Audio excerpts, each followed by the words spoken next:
Assalamualaikum warahmatullahi wabarakatuh. Innal hamdalillah nahmaduhu wa nasta'inuhu wa nastaghfiruh wa na'udzu billahi min syururi anfusina wa min sayyiati a'malina. May yahdihillahu fala mudhillalah wa may yudlilhu fala hadiyalah. Asyhadu an la ilaha illallah wa asyhadu anna Muhammadan abduhu wa rasuluh.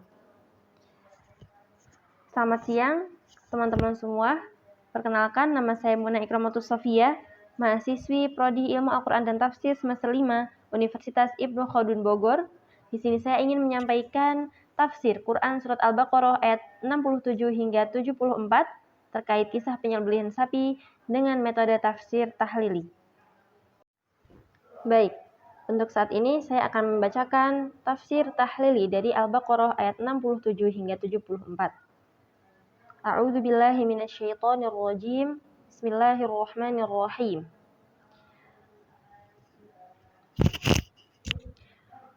Dan ingatlah idz qala Musa liqaumihi, ketika Musa berkata kepada kaumnya, yakni ketika ada di antara mereka itu seseorang yang terbunuh sedangkan mereka tidak tahu siapa pembunuhnya. Lalu mereka meminta kepada Musa untuk memohonkan kepada Allah agar dia dapat memberitahukan siapa pembunuhnya. Maka dia mohon lalu berkata, Innallaha ya'murukum an tadhbahu baqarah. Sesungguhnya Allah menyuruh kamu menyembelih seekor sapi betina. Qalu atattakhiduna huzwa. Mereka menjawab, apakah kamu hendak menjadikan kami sebagai bahan ejekan? Artinya suruhan kamu itu akan menyebabkan kami menjadi sasaran olok-olok dan tertawaan orang? Qala a'udzu billahi an akuna minal jahilin. Jawab Musa, aku berlindung, maksudnya aku tidak sudi. Berlindung di sini maksud berlindung adalah berlindung kepada Allah akan menjadi golongan orang-orang yang jahil, yaitu yang suka berolok-olok tatkala mereka mengetahui bahwa Musa telah bersungguh-sungguh. Qalu, mereka bertanya, Ud'u lana rabbaka yubayyin lana ma hi. Mohonkanlah kepada Tuhanmu agar Dia menjelaskan kepada kami sapi betina manakah yang dimaksud. Maksudnya tentang usianya, apakah yang tua atau yang muda. Qala innahu yaqulu innaha baqaratul la faridu wa la bikr. Jawab Musa, Allah berfirman bahwa sapi itu ialah sapi betina yang tidak tua, berusia lanjut, dan tidak pula muda atau terlalu kecil. Awanum baina dzalik, tetapi pertengahan di antara yang demikian, yakni di antara tua dan muda. Faf'alu ma tu'marun, maka lakukanlah apa yang diperintahkan kepadamu, yaitu supaya menyembelih sapi yang telah dijelaskan tersebut. Qalu, mereka berkata, Ud'u lana rabbaka yubayyin lana ma launuha. Mohonkanlah kepada Tuhanmu agar kepada kami agar dijelaskannya kepada kami apa warnanya. Qala innahu yaqulu innaha baqaratun safra faqi'ul launuha. Musa menjawab, Allah berfirman bahwa sapi betina itu ialah sapi betina yang kuning, yakni yang kuning tuanya. Maksudnya yang kuning pekat, yang menyenangkan orang-orang yang memandang. Tasurun nadhirin, yang menyenangkan orang-orang yang memandang. Artinya, sapi tersebut menarik hati disebabkan keelokannya. Qalu ud'u lana rabbaka yubayyin lana ma hi. Kata mereka, mohonkanlah kepada Tuhanmu untuk menjelaskan kepada kami hakikat sapi betina itu, apakah yang dimanjakan ataukah yang dipekerjakan. Innal baqara tasyabaha alaina, karena sesungguhnya sapi itu masih samar bagi kami. Wa inna insyaallahu lamuhtadun. Maksud dari masih samar bagi kami adalah karena banyaknya sapi-sapi di luar sana hingga kami tidak mengetahui mana yang dimaksud. Dan sesungguhnya kami insyaallah akan memperoleh petunjuk untuk mendapatkan sapi tersebut. Dalam sebuah hadis disebutkan bahwasanya apabila mereka tidak mengucapkan insyaallah, maka tidak akan dijelaskan kepada mereka untuk selama-lamanya terkait ciri-ciri sapi tersebut. Qala innahu yaqulu innaha baqaratul la dhalulun tuthirul ardh. Kata Musa, Allah berfirman bahwa sapi betina itu ialah sapi yang tidak pernah dipakai untuk bekerja atau membajak tanah. Wala tasqil harth, dan tidak pula untuk mengairi tanaman atau tanah yang dipersiapkan untuk ditanami. Musallamatul la syiata fiha, tidak bercacat, tidak ada bekas-bekas bekerja berat. Qalul ana ji'ta bil haqq, kata mereka, sekarang barulah kamu mengatakan kebenaran. Maksudnya, memberikan penjelasan yang cukup jelas tentang sapi yang dimaksud. Mereka cari sapi tersebut dan kebetulan ditemukan kepada seorang anak muda yang berbakti kepada ibunya. Lalu mereka beli dengan emas sepenuh bungkusan yang terbuat dari kulit sapi tersebut. Wa ma kadu yaf'alun. Lalu mereka menyembelihnya dan hampir saja mereka tidak melaksanakannya karena harga yang terlalu tinggi.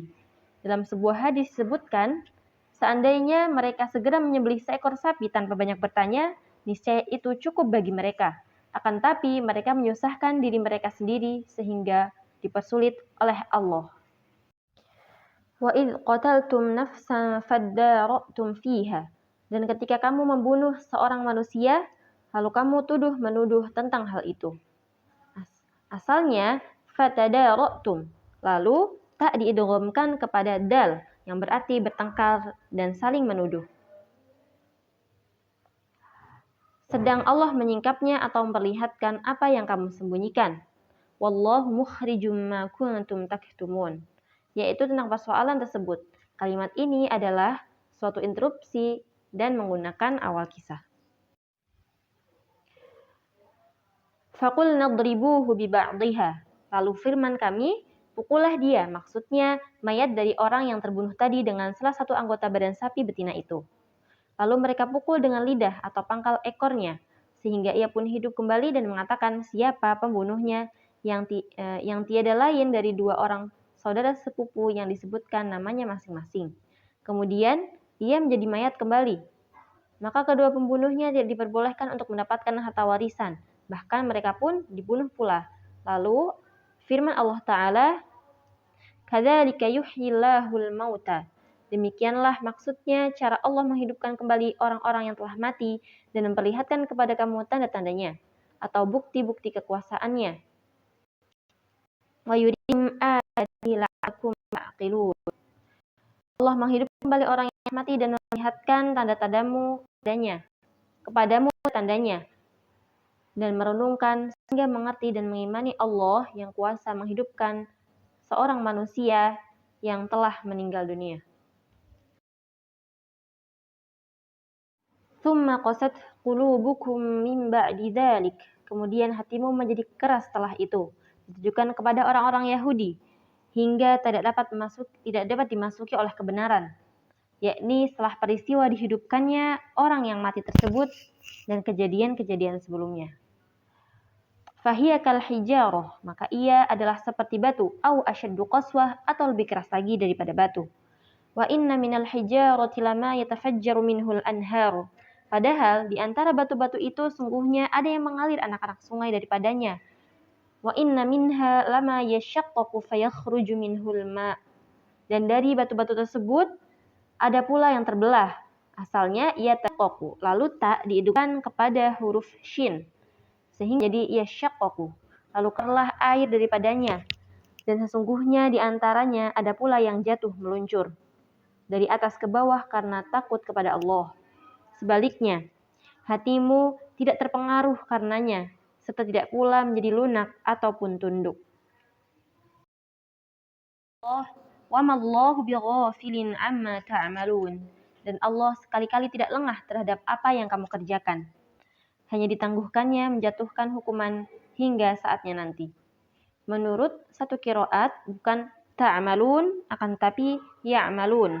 Artinya yang mereka kerjakan, sehingga berarti berikan arah pembicaraan. Baik, penjelasan selanjutnya merupakan penjelasan mengenai kontekstualisasi ayat dengan kondisi terkini. Yang pertama, kontekstualisasi ayat dari ayat 67 hingga 71. Dalam tafsir Al-Misbah, Profesor Quraisy Shihab menjelaskan, dari ayat-ayat tersebut disebutkan beberapa sifat mengenai kaum Yahudi, yaitu yang pertama, kerasnya hati kaum Yahudi, yang kedua, perbuatan meragukan perintah Allah oleh kaum Yahudi, dan yang ketiga, perbuatan mencecar Nabi dengan banyak pertanyaan. Hal ini disebutkan dalam tafsir Al-Misbah halaman 224. Dapat kita lihat bersama-sama di lapangan, yaitu terutama di negeri konflik yang saat ini sedang membara, yaitu di Palestina. Semua itu tergambar oleh kaum Yahudi di sana, yaitu kerasnya hati mereka yang membantai seluruh warga Palestina, kemudian meragukan perintah Allah, yaitu untuk tidak boleh membunuh yang tidak berhak untuk dibunuh, bahkan keimanan mereka juga sudah cacat. Kemudian mereka mencecar Nabi dengan banyak pertanyaan yang bertujuan untuk merendahkan Nabi. Ini semua bisa kita lihat di lapangan, yaitu yang terjadi di Palestina. Kemudian dalam tafsir Al-Munir, Profesor Wahbah Az-Zuhaili menerangkan bahwasanya di sini dilihat adanya sikap ekstrim dalam beragama, dan ini merupakan hal yang tidak terpuji. Mereka, kaum Yahudi, ini banyak bertanya tentang sesuatu yang Allah diamkan, padahal sesuatu yang Allah diam itu suatu bukti kasih Allah terhadap hambanya. Konteks selanjutnya yaitu pada ayat 71, bahwasanya antara sifat kaum Yahudi itu menunda pekerjaan. Karena mereka ini menunda pekerjaan perintah yang telah Allah perintahkan jelas untuk banyak bertanya. Tapi fakta di lapangan, kaum Yahudi saat ini sangat rajin ya, sangat bersungguh-sungguh untuk meruntuhkan agama Islam. Dapat dilihat di sini berarti bertentangan dengan ayat yang dengan faidah ayat yang telah kami sebutkan sebelumnya. Akan tapi di sini dipahami kaum Yahudi itu sangat malas untuk memenuhi perintah Allah, dan mereka sangat giat dan sangat semangat untuk menghancurkan agama Islam itu sendiri.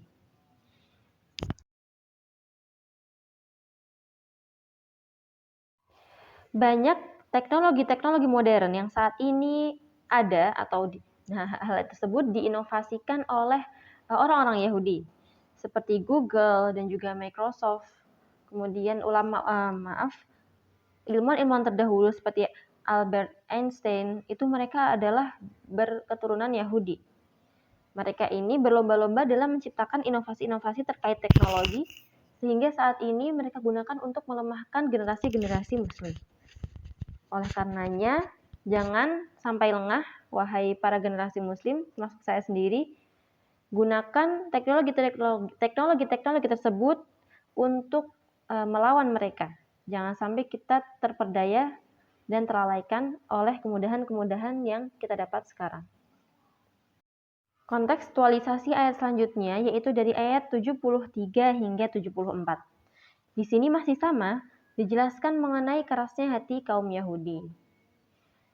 Dan tentu saja kontekstualisasinya tidak jauh dan tidak bukan, yaitu apa yang telah kita lihat, telah kita dengar, telah kita pantau bersama-sama yang terjadi di Palestina. Sejak Oktober 2023 telah menewaskan 495 lebih korban jiwa. Ini berdasarkan Kompas TV pada 28 September 2024. Semoga ilmu yang saya sampaikan ini dapat direnungkan, dapat diambil pelajaran, dan juga dapat menjadikan kita lebih dekat dengan Allah, lebih banyak mengingat dan banyak memuhasabah diri sendiri. Kurang lebihnya, saya mohon maaf.